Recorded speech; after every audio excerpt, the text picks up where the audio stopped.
¿Qué tal? Estamos aquí platicando con Pepe Avelar desde las hermosísimas instalaciones de The Park en el conjunto de New City Residencial y el hospital. Así que estamos felices porque además sí tengo a un gran abogado, una gran persona que recientemente lo conocí, la verdad me impactó por lo que me platicó y le dije, vente a platicar, Mario Moreno, magistrado de Circuito, ¿cómo estás? Gracias, muy bien, Pepe, con mucho gusto. Gracias por la invitación. Muy contento de estar aquí. Fíjate que nunca he platicado con alguien que estuviera directamente en el Poder Judicial, no sé por qué. Son poco afectos a hablar en público. La verdad es que no estamos habituados, no lo estábamos, nunca fue nuestro perfil. Siempre estábamos dedicados pues a estar estudiando atrás del escritorio y la verdad es que también es un tema como de garantía de neutralidad e imparcialidad. Que no Por- te relaciones con el entorno. exacto, Pero al mismo tiempo requieres el entorno para tomar decisiones, ¿no? estar alerta y atento al entorno sí, pero no necesariamente llevar una relación personal con el entorno. Entonces, el oficio del juez, la labor jurisdiccional, implica cierto sacrificio y mucha parte de soledad. Es estar solo y con tu familia, y las pocas amistades que tenemos casi siempre son del mismo círculo de jueces o de magistrados que conocemos en la ciudad donde estamos. Sí. ¿De dónde eres originario? Yo soy de Mexicali, Baja California. Naciste en Mexicali, te creaste en Mexicali de niño adolescente. Sí, ahí estuve en Mexicali hasta los 20 años. Ahí viví toda mi infancia y la preparatoria, la universidad. Y ya a los 20 años me fui a estudiar a la Ciudad de México, una especialidad.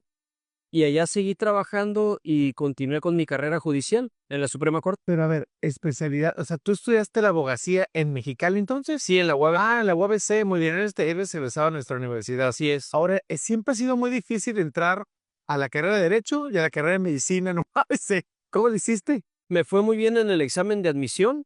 Yo siempre platico que no era mi opción definida la licenciatura en Derecho. Ujú. O sea, no querías estudiar de Derecho originalmente. Más bien no sabía, no, yo creo que no tenía la madurez para definir qué era lo que me iba a dedicar el resto de mi vida tan temprano, porque esta decisión la tomas pues muy joven.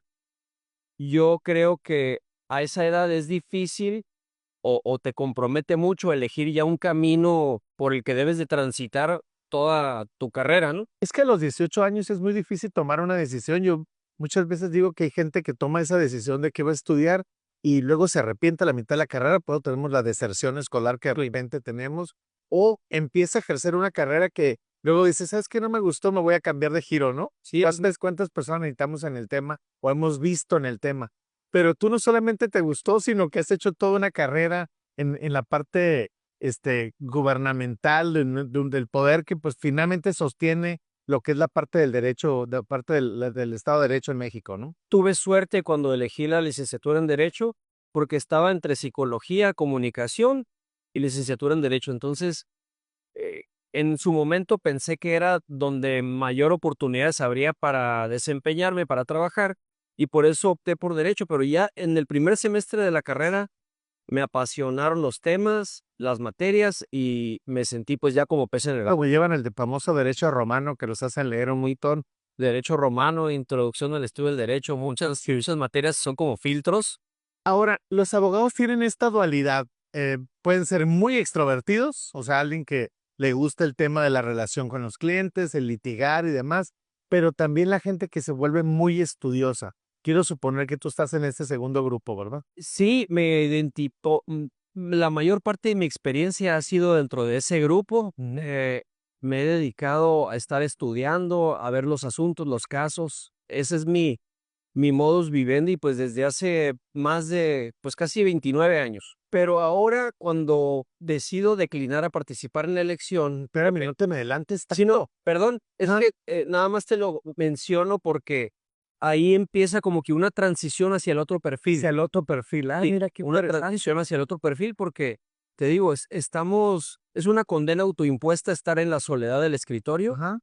pero en el momento en que decido no participar en la elección, digo, bueno, tengo que empezar a salir, a conocer gente, a relacionarme, No, ahorita no voy a En un mundo, entonces. La verdad es que se me han abierto muchos caminos, Claro. afortunadamente. Así. Sí, porque he encontrado muy buenas personas que me han echado la mano de manera desinteresada y ahorita en eso estamos. Tú empiezas, te vas a México y decides iniciar una carrera en el Poder Judicial, que al final es de los pocos poderes, creo yo, y las pocas estructuras gubernamentales en las que de alguna manera se permite pues escalafón en el que vas creciendo, vas entendiendo y vas haciendo todo tipo de actividades Sí, y puedes ir creciendo o aspirar a crecer, ¿no? sí. En el Poder Judicial siempre estaba un tema que ahora se está combatiendo, que es lo del nepotismo.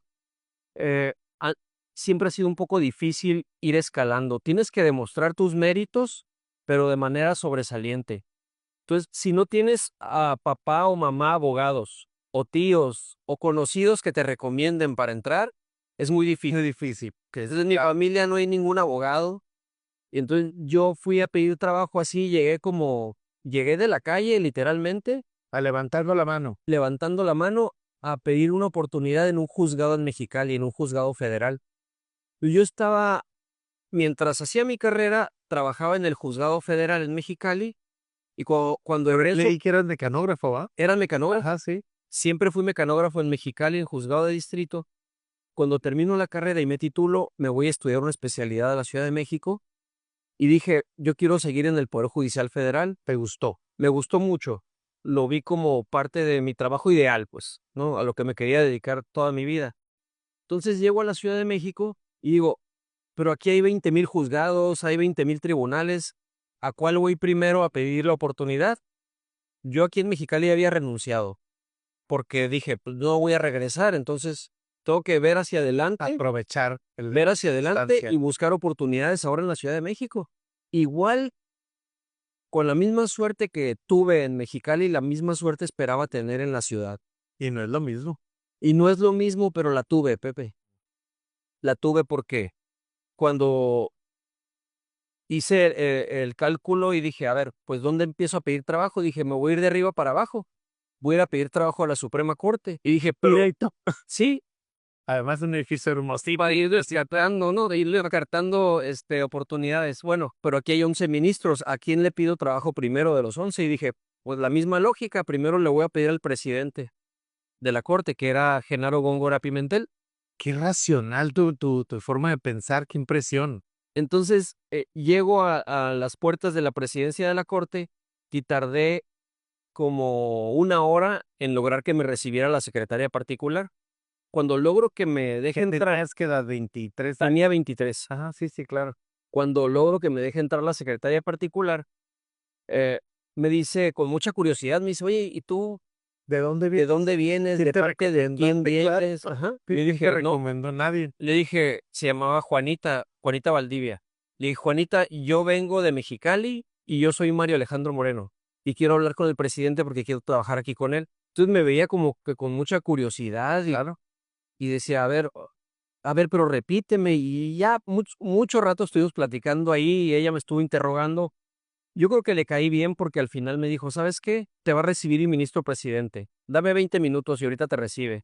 Y en esos 20 minutos yo escuchaba que le hablaban magistrados y jueces, secretarios de Estado, y el ministro no está disponible, está muy ocupado. Oye, pero ya tenía cita, sí, pero está ocupado.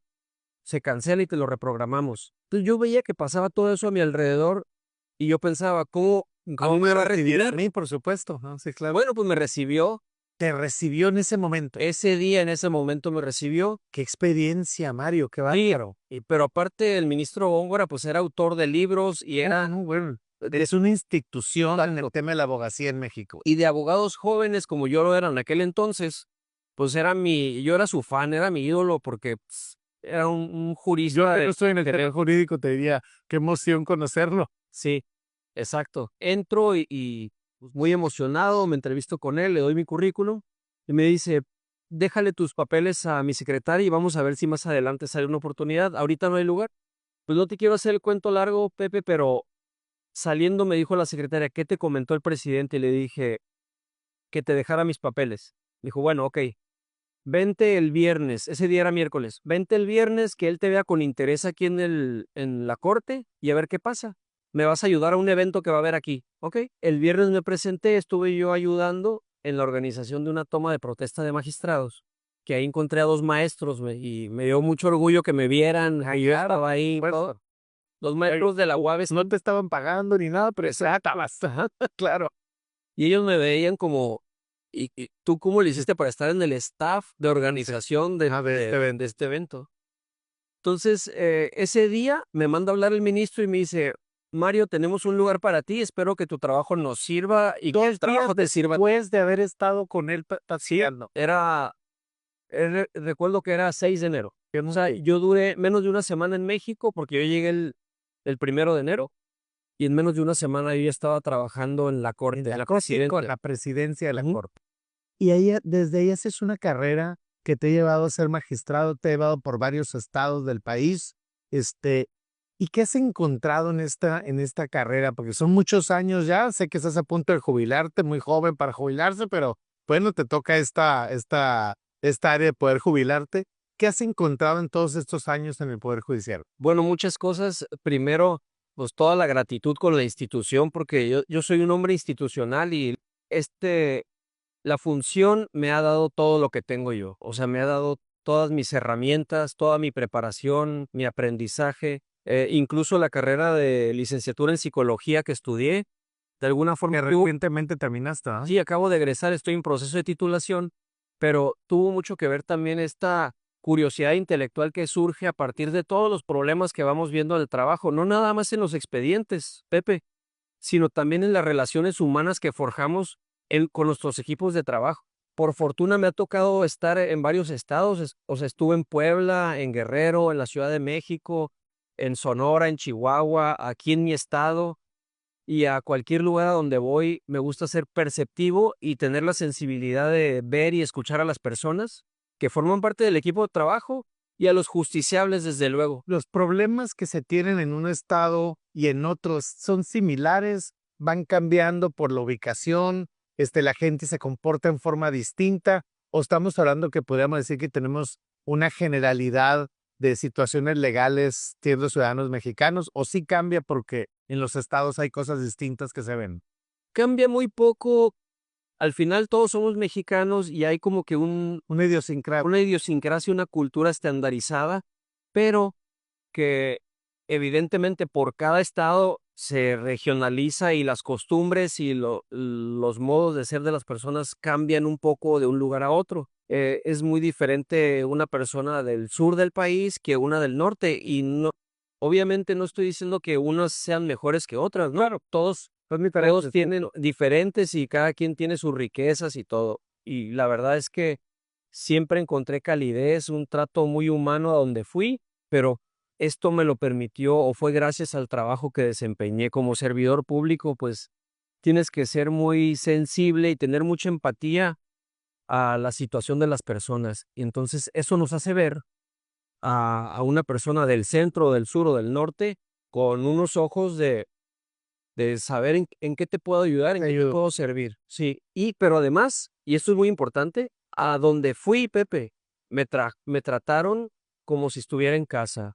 Yo en Guerrero me atendieron como si fuera uno más, igual en la Ciudad de México, y eso me pasó a donde fui. O sea, siempre me recibieron muy bien y ya ves que en algunas regiones hay luego prejuicios por cómo puede ser De la gente que llega de otros lados, Ajá. exactamente. Sin haber salido yo nunca de Baja California, cuando empiezo a viajar por el país, todos los prejuicios que pude haber tenido se empiezan a vencer, empiezan a terminar y Te empieza a entender a la gente. entender a la gente y darte una visión integral del país como un gran conjunto de culturas. Ahora, después de haber crecido mucho en el sector judicial y estar de alguna manera, pues con un conocimiento pleno de todos los eslabones de los que hay, se viene esta reforma judicial que finalmente va a cambiar, o yo siento que va a cambiar muchas cosas en la impartición de justicia en el país. No sé si para bien o para mal, desafortunadamente, pero tú tenías la posibilidad de postularte a repetir en el cargo que actualmente ocupas y decides no hacerlo. ¿Por qué? Yo decido declinar o no participar en la elección,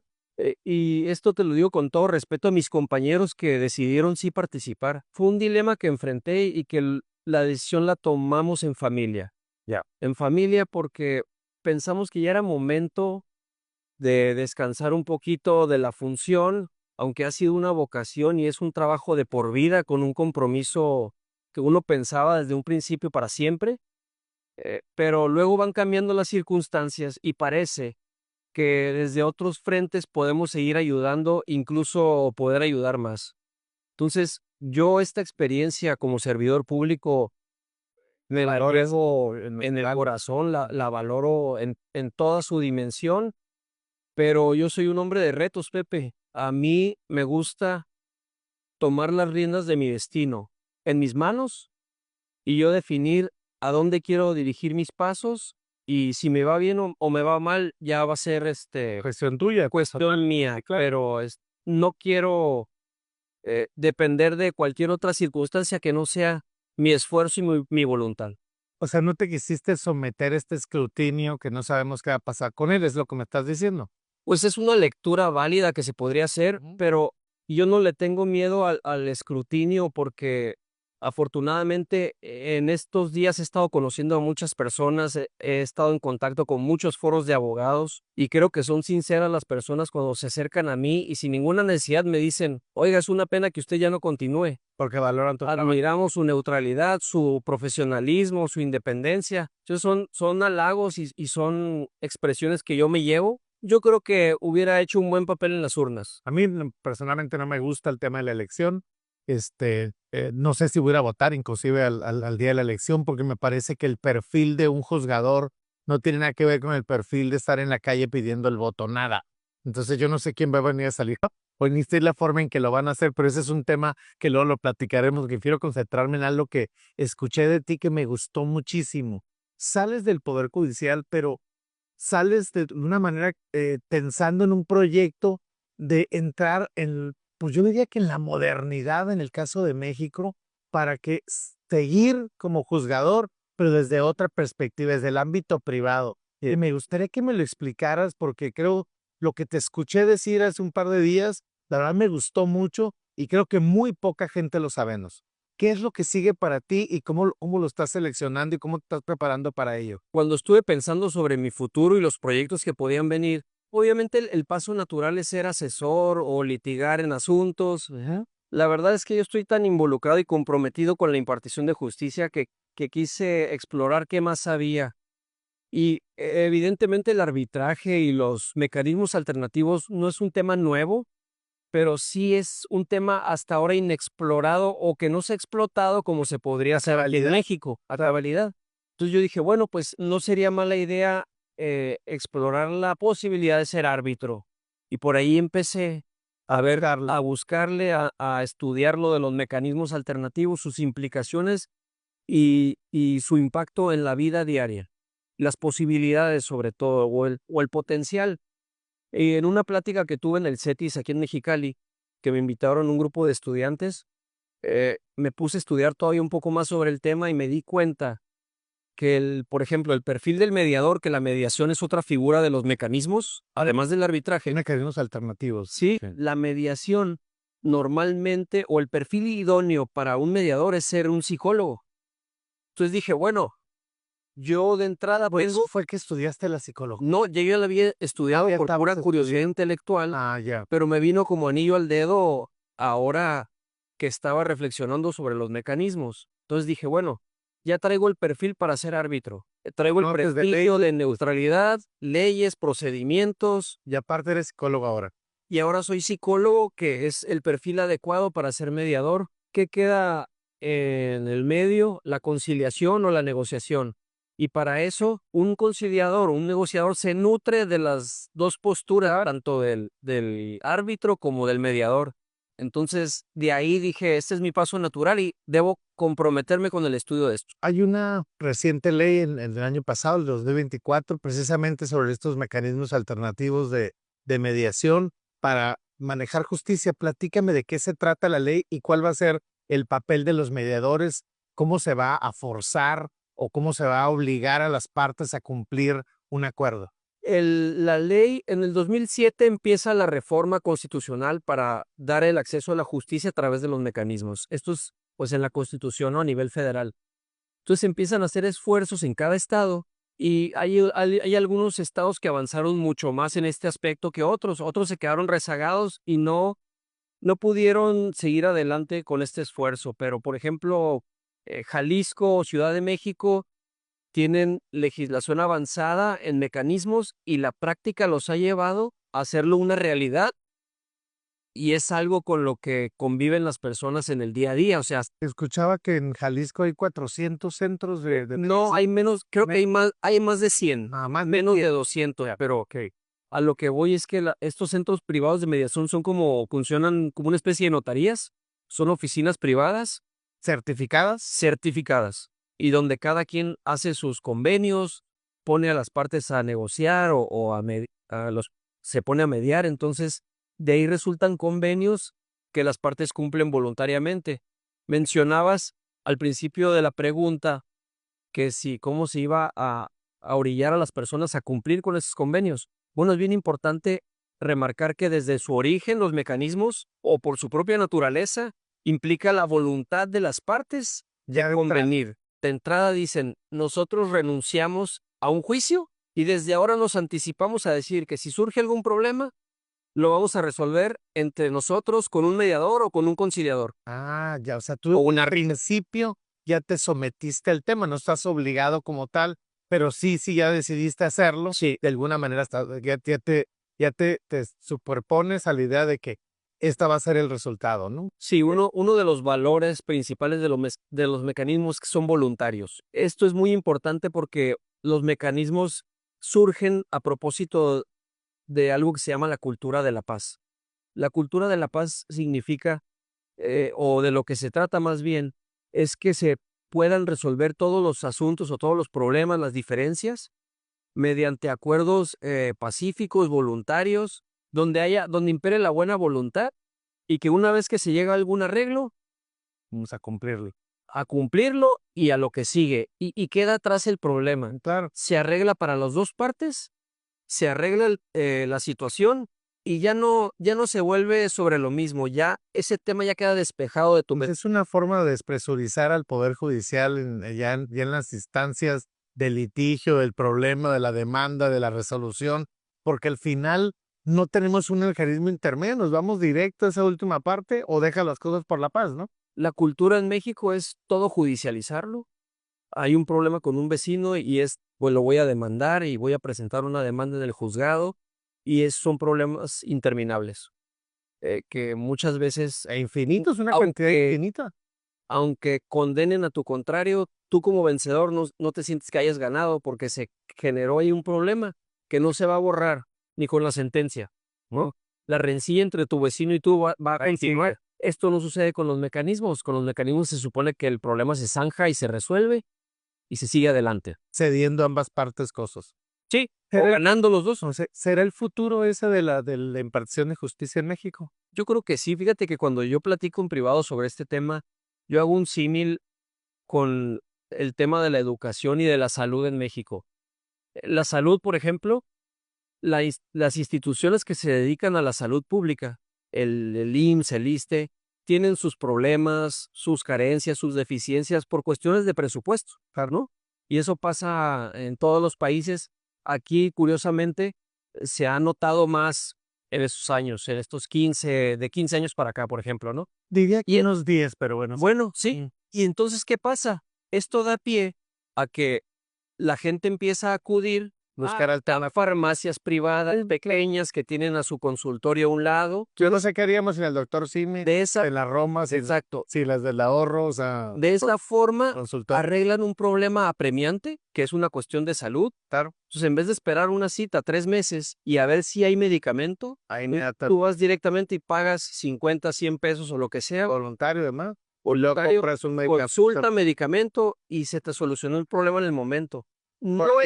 No es como tal, pero pareciera que está privatizando un poco la salud. Claro, sí. Y De hecho, se está privatizando. lo mismo sucede en la educación. En la educación, las escuelas públicas pues tienen sus deficiencias, sus carencias, totalmente esperadas y comprensibles por cuestiones igual presupuestarias. ¿Y qué pasa? Se ha abierto un nicho o un área de oportunidad para las personas que que forman una escuela, una guardería, un kinder privado.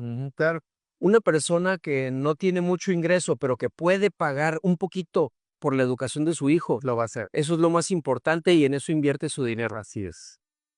¿Y qué pasa en la administración de justicia? Lo mismo. Pareciera que es el mismo camino. Va a haber mucha acumulación de juicios, mucha demanda del servicio público, de la función jurisdiccional. Entonces, va a tener que haber un desahogo en el ámbito privado y los mecanismos van a dar la solución o por lo menos van a ser una válvula para que el sistema en la administración de justicia no colapse y que la gente al mismo tiempo pueda acceder a la justicia. Fíjate que es un tema bien interesante que nos da para platicar muchísimo tiempo al respecto. Lástima que ya se nos acabó el espacio, pero Se fue la verdad es que rápido. valdría la pena que platicáramos en algún otro momento, sobre todo después de la elección judicial, porque creo que van a establecerse nuevos mecanismos y este es uno de ellos definitivamente y hay que explorarlo mucho más y que la gente los conozca sobre todo, porque finalmente, como dices, necesitamos alternativas y eso es lo que está planteando este nuevo sistema, ¿no? Así es. Mario, felicidades, muchas gracias por haberme acompañado. Te felicito por esta carrera que has tenido. Estás de magistrado hasta agosto, Hasta el último de agosto. último de agosto, entonces te queda poco tiempo. Yo creo que es un momento de ir haciendo maletas, ir trabajando ya en otras cuestiones, digo, sacar el trabajo, pero finalmente creo que en el mundo exterior del Poder Judicial hay tantas cosas por hacer. Yo he platicado con muchos abogados y obviamente esa es una alternativa, el litigio y demás. Pues creo que estás escogiendo una muy interesante y que se presta mucho a tu perfil y te felicito porque la estés promoviendo sobre todo, porque estés hablando de ella, porque poco se habla de ella hacia afuera y mucho menos con la claridad con la que lo estás haciendo. Así que muchísimas felicidades. Muchas gracias por la invitación. Gracias por habernos acompañado a Platicando con Pepe Velar el día de hoy.